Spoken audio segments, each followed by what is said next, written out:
The competitive tutorial series का तीसरा volume में आज हम टॉप 5 क्वेश्चंस और उनके आंसर के बारे में डिस्कशन करेंगे। जहां पे पहला क्वेश्चन में सिंप्लीफिकेशन से जुड़े एक क्वेश्चन को हम सॉल्व करेंगे। सेकेंड क्वेश्चन में हम एक्सटर्नल इलेक्ट्रिकल वर्क से जुड़े एक वीडियो के बारे में डिस्कशन करेंगे, जहां पे अर्थिंग के लिए फनेल को क्यों इस्तेमाल किया जाता है उसके बारे में जानेंगे। इस सीरीज का थर्ड क्वेश्चन में हम रीजनिंग यानी कि कोडिंग से जुड़े एक क्वेश्चन के बारे में डिस्कशन करेंगे। फोर्थ क्वेश्चन में हम इलेक्ट्रिकल न्यूमेरिकल के बारे में डिस्कशन करेंगे, जहां पे इंडक्टिव रिएक्टेंस को हम कैलकुलेट करेंगे। और इस सीरीज का आखिरी क्वेश्चन में ट्रांसफार्मर के साथ सिलिका जेल को क्यों इस्तेमाल किया जाता है उसके बारे में डिस्कशन करेंगे। So hi friends, welcome to the technical tutorial Ashutosh architecture with your host SVZ एनाथ। अगर आप इस चैनल को पहले बार देख रहे हैं तो इस चैनल को सब्सक्राइब करने के बाद बेल आइकन में ऑल ऑप्शंस को क्लिक कर दीजिए। साथ ही साथ इस वीडियो को एक लाइक कर दीजिए।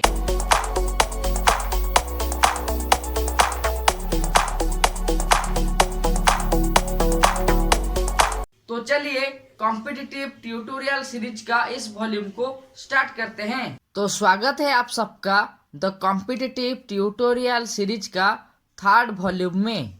तो इस वॉल्यूम का जो पहला क्वेश्चन है वो सिंप्लीफिकेशन से है और इस क्वेश्चन के अनुसार solve 2 + 2 × 2 divided by 2 whole divided by 2 - 2 + 2 × 2। ये जो क्वेश्चन हमें दिया गया है उसे हमें सिंप्लीफिकेशन के माध्यम से सॉल्व करना है और जो आंसर है उसे डिटरमाइन करना है। तो चलिए इस क्वेश्चन का सॉल्यूशन क्या होगा उसके बारे में जानते हैं। तो इस क्वेश्चन को सॉल्यूशन करने के लिए हमें बदमाश रूल का हेल्प लेना है। अगर हम इस क्वेश्चन को हापाजार्डली सॉल्व करते हैं तो न्यूमरेटर में 2 + 2 = 4 × 2 = 8 डिवाइडेड बाय 2 = 4 होगा और डिनोमिनेटर में 2 - 2 = 0 प्लस 2 × 2 = 4। लेकिन हमें हापाजार्डली इस क्वेश्चन को सॉल्व नहीं करना है, हमें बदमाश रूल के अनुसार इस क्वेश्चन को सिंप्लीफाई करना है। तो पहले बदमाश रूल क्या है उसके बारे में जानते हैं, साथ ही साथ सिंप्लीफिकेशन का इस क्वेश्चन को सॉल्व करते हैं। देखिए बदमाश रूल यानी कि BODMAS, जहाँ पे B का मतलब है ब्रैकेट, O का मतलब है ऑफ, D का मतलब है डिवीजन, M का मतलब है मल्टीप्लिकेशन, A का मतलब है एडिशन और S का मतलब है सब्ट्रैक्शन। तो इसी फॉर्मूला के माध्यम से हमें इस क्वेश्चन को सॉल्व करना है। तो न्यूमरेटर में पहले हम डिवीजन से शुरू करेंगे, यानी कि 2 + 2 जैसा था वैसा रहेगा, मल्टीप्लाई बाय 2 वैसा के वैसा रहेगा और डिवाइडेड बाय 2 को हम 1/2 में कन्वर्ट किए हैं। जबकि डिनोमिनेटर में 2 - 2 जैसा था वैसा है और यहाँ पे हम मल्टीप्लिकेशन के माध्यम से 2 और 2 को मल्टीप्लाई किए हैं जिसका वैल्यू है 4। तो इसके बाद हम ये जो मल्टीप्लिकेशन वैल्यू है वहां पे ये जो 2 लिखा गया है और ये 1/2 है उसे कैंसिल कर देंगे और डिनोमिनेटर में एडिशन के माध्यम से 2 + 4 = 6 हो जाएगा। तो इस सिंप्लीफिकेशन में जो न्यूमरेटर में 2 + 2 था वो वैसे का वैसा है और इसे हम कैंसिल करने के बाद इसका रिजल्ट हो गया × 1, यानी कि अगर हम 2 को 1 के साथ मल्टीप्लाई करेंगे तो ये रिजल्ट 2 ही होगा। अब आते हैं डिनोमिनेटर में। डिनोमिनेटर में देखिए ये जो पहला 2 लिखा गया है वो पॉजिटिव है, ये 2 है नेगेटिव और ये +4 पॉजिटिव है। तो अब हम एडिशन के माध्यम से ये जो +4 और ये जो पहला है +2 इन दोनों को ऐड करेंगे और ये माइनस जैसा था वैसा रहेगा और न्यूमरेटर में 2 को 1 के साथ मल्टीप्लाई करेंगे। तो इस सिंप्लीफिकेशन का जो नेक्स्ट स्टेप है वो हो गया 2 + 2 डिवाइडेड बाय 6 - 2। अभी हम इस पार्ट को सॉल्व करेंगे, जिसके बाद इस सिंप्लीफिकेशन का आखिरी आंसर क्या होगा उसके बारे में जान पाएंगे। तो फाइनली ये जो सिंप्लीफिकेशन दिया गया था उसका आंसर है 1। और इस क्वेश्चन को सॉल्व करने के लिए हम बदमाश रूल का हेल्प लिए थे, जहाँ पे न्यूमरेटर में पहले डिवीजन, उसके बाद मल्टीप्लिकेशन और उसके बाद एडिशन प्रोसेस को प्रोग्रेस किया गया था, जबकि डिनोमिनेटर में पहले मल्टीप्लिकेशन, उसके बाद एडिशन, उसके बाद सब्ट्रैक्शन प्रोसेस के माध्यम से प्रोग्रेस किया गया था। और इस सिंप्लीफिकेशन का जो आंसर है वो है 1। अगर आप इस क्वेश्चन का आंसर वीडियो प्रीमियर होने के दौरान दिए हैं तो आपका नाम कॉम्पिटिटिव ट्यूटोरियल सीरीज का नेक्स्ट वॉल्यूम में अनाउंस किया जाएगा। अब चलिए कॉम्पिटिटिव ट्यूटोरियल सीरीज का नेक्स्ट क्वेश्चन क्या है उसके बारे में जानते हैं। कॉम्पिटिटिव ट्यूटोरियल सीरीज का सेकेंड क्वेश्चन लो टेंशन इलेक्ट्रिकल वर्क से जुड़ा है, जहाँ पे क्वेश्चन है why funnel is fixing with pipe earthing, यानी कि पाइप अर्थिंग के साथ फनेल को क्यों फिक्स किया जाता है। एक्सटर्नल इलेक्ट्रिकल वर्क में होम अप्लायंसेस, होम या फिर कोई भी एक बड़ा इलेक्ट्रिकल स्ट्रक्चर को लीकेज करंट और लाइटनिंग से बचाने के लिए अर्थिंग का इस्तेमाल किया जाता है। और इस क्वेश्चन में हमें पाइप अर्थिंग में फनेल का क्यों इस्तेमाल किया जाता है उसके बारे में पूछा गया है। देखिए, पाइप अर्थिंग का जो कंस्ट्रक्शन है वहाँ पे पाइप के साथ अर्थ स्ट्रिप, फ्लेंच और फनेल को वेल्डिंग के माध्यम से कनेक्शन किया जाता है। फनेल का काम ये है कि जब हम अर्थिंग को रिकंडीशन करेंगे या फिर अर्थिंग को इम्प्रूव करेंगे तब वहाँ पे पानी का इस्तेमाल किया जाता है और पानी को पाइप अर्थिंग का बॉटम तक पहुँचाने के लिए पाइप अर्थिंग में एक फनेल को फिक्स किया जाता है। ध्यान दीजिए, जो फनेल है उसमें बहुत सारा छिद्र होता है जिसके माध्यम से ओनली वाटर पाइप के माध्यम से अर्थिंग पिट तक पहुंच सके। तो इस क्वेश्चन का जो एक्सप्लेनेशन है वो है during improving the earth pit water is apply and to enter the water to the bottom part of earth pit funnel is fixing with pipe earthing, यानी कि जब हम अर्थ पिट को इम्प्रूव करेंगे तब वहाँ पे पानी का इस्तेमाल किया जाता है और पानी को अर्थ पिट के जमीन तक कंप्लीटली प्रोवाइड करने के लिए पाइप अर्थिंग के साथ फनेल को फिक्स किया जाता है। लो टेंशन इलेक्ट्रिकल वर्क से जुड़े वीडियो के बारे में जानने के लिए इस वीडियो का डिस्क्रिप्शन में आशुतोष इलेक्ट्रिकल आर्किटेक्चर चैनल का लिंक दिया गया है, जहां पे क्लिक करके आप एक्सटर्नल इलेक्ट्रिकल वर्क से जुड़े वीडियो के बारे में जान पाएंगे।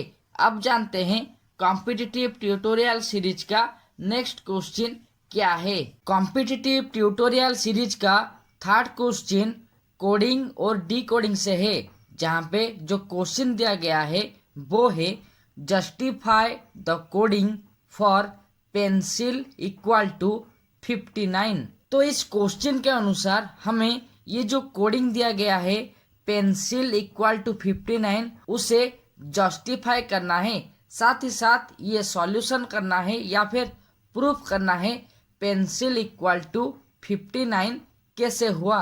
तो सॉल्यूशन में सबसे पहले हमें पेंसिल में जो लेटर सब हैं उनको इंडिविजुअली लिखना है, उसके बाद उन्हीं लेटर का जो कोड है उसे आइडेंटिफाई करना है। देखिए, पेंसिल में PENCIL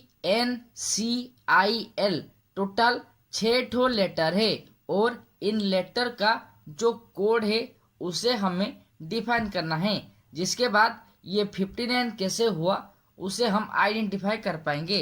पहले जानते हैं P का कोड क्या होगा। A का कोड है 1, B के लिए 2, C के लिए 3, इसी तरह से हम कंटिन्यू करेंगे और P का जो कोड होगा उसे हम P के नीचे लिखेंगे। कोडिंग और डिकोडिंग में सबसे ज्यादा इम्पोर्टेंट ये है कि जितना लेटर यानी कि जो 26 तो लेटर है उनका कोडिंग को आपको याद रखना ही पड़ेगा, जिसके बाद आप इस क्वेश्चन को इजीली सॉल्व कर पाएंगे। तो चलिए ये जो 6 लेटर है उनका कोड क्या है उससे लिखते हैं। अगर आपको इस क्वेश्चन का आंसर पता है तो इस वीडियो का प्रीमियर के दौरान आप मुझे आंसर दे सकते हैं और आपका नाम कॉम्पिटिटिव ट्यूटोरियल सीरीज का नेक्स्ट वॉल्यूम में अनाउंस किया जाएगा। तो चलिए कोडिंग और डी कोडिंग रीजनिंग को प्रोग्रेस करते हैं। तो ये है पेंसिल में PENCI और L का कोड, यानी कि P का कोड है 16, E का कोड है 5, N का कोड है 14, C का कोड है 3, I के लिए 9 और L का कोड है 12। तो अब हम पेंसिल में जितना लेटर था और इनका जो नंबर है उसे ऐड करेंगे, जिसके बाद पेंसिल का कोडिंग को जस्टिफाई कर पाएंगे। तो चलिए इन सब को ऐड करते हैं। तो कोडिंग और डी कोडिंग में पेंसिल का जो कोडिंग था वो है 59, यानी कि पेंसिल में टोटल 6 ठो लेटर था और उन्हीं 6 लेटर का जो नंबरिंग है या फिर जो कोड है उनको हम ऐड करने के बाद पेंसिल का जो कोडिंग है यानी कि 59 उसे जस्टिफाई किए। अगर आपको रीजनिंग सीरीज का कोडिंग और डी कोडिंग का इस क्वेश्चन से कुछ नॉलेज मिला है तो इस वीडियो को एक लाइक कर दीजिए। साथ ही साथ कॉम्पिटिटिव ट्यूटोरियल सीरीज से जुड़े वीडियो के बारे में जानने के लिए इस चैनल को सब्सक्राइब करने के बाद बेल आइकन में ऑल ऑप्शंस को क्लिक कर दीजिए। तो आप चलिए कॉम्पिटिटिव ट्यूटोरियल सीरीज का नेक्स्ट क्वेश्चन क्या है उसके बारे में जानते हैं। कॉम्पिटिटिव ट्यूटोरियल सीरीज का 4th क्वेश्चन एक इलेक्ट्रिकल न्यूमेरिकल है, जहां पे इलेक्ट्रिकल न्यूमेरिकल में जो क्वेश्चन दिया गया है उसे हमें सॉल्व करना है। क्वेश्चन के अनुसार find the inductive reactance of a coil having an inductance of 0.2 henry at 50 cycles per second. तो इस इलेक्ट्रिकल न्यूमेरिकल में हमें इंडक्टिव रिएक्टेंस को डिफाइन करना है, जहाँ पे कॉइल का इंडक्टेंस दिया गया है और जो सप्लाई है उसका फ्रीक्वेंसी दिया गया है। तो सबसे पहले चलिए इलेक्ट्रिकल न्यूमेरिकल में जो डाटा हमें दिया गया है उसके बारे में जानते हैं। उसके बाद इस क्वेश्चन को हम कौन सा फॉर्मूला के माध्यम से सॉल्व करते हैं उसके बारे में जानेंगे। तो इलेक्ट्रिकल न्यूमेरिकल में जो डाटा हमें दिया गया था वो है frequency equal to 50 cycles per second, inductance equal to 0.2 henry और इस क्वेश्चन के अनुसार हमें इंडक्टिव रिएक्टेंस यानी कि कैपिटल X सब्स्टिट्यूट L जिसे हमें आइडेंटिफाई करना है या फिर फाइंड करना है। तो चलिए इंडक्टिव रिएक्टेंस का फॉर्मूला क्या है उसके बारे में जानते हैं। साथ ही साथ इस फॉर्मूला के माध्यम से इंडक्टिव रिएक्टेंस को डिफाइन करते हैं। तो इलेक्ट्रिकल न्यूमेरिकल को सॉल्व करने के लिए हमें इंडक्टिव रिएक्टेंस का फॉर्मूला के बारे में जानना है, जहाँ पे इंडक्टिव रिएक्टेंस का फॉर्मूला है 2πfL और क्वेश्चन में हमें F और L का वैल्यू दिया गया है, जहाँ पे F यानी कि फ्रीक्वेंसी और L यानी कि इंडक्टेंस किसका, कॉइल का। तो इस फॉर्मूला में जो डाटा दिया गया है उसे पुट करते हैं और इंडक्टिव रिएक्टेंस का वैल्यू को डिफाइन करते हैं। तो इस फॉर्मूला के अनुसार ये है 2 पाई का वैल्यू है 3.14, फ्रीक्वेंसी है 50 और इंडक्टेंस का वैल्यू है 0.2।